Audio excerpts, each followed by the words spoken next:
Končí sa vyučovanie a Adam dostal výsledok z testu. Od poslanej písomky sa nič nezmenilo.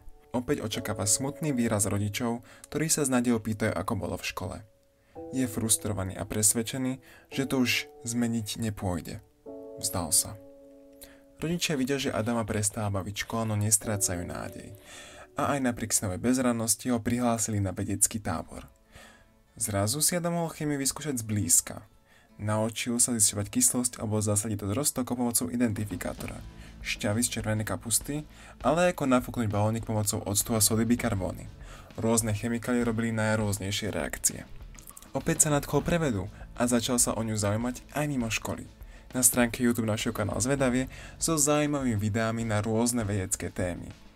Pri pozeraní zistil, že sa tam nachádza zhrnutie školských prírodovedných predmetov. Učivo chémie, ktorému škola nedokázal pochopiť, teraz dáva zmysel. Opäť sa mi prebudila zvedavosť. Odteraz má v škole samé jednotky, z čoho sú rodičia šťastní a spokojní, pretože zistil, že veda je zábava.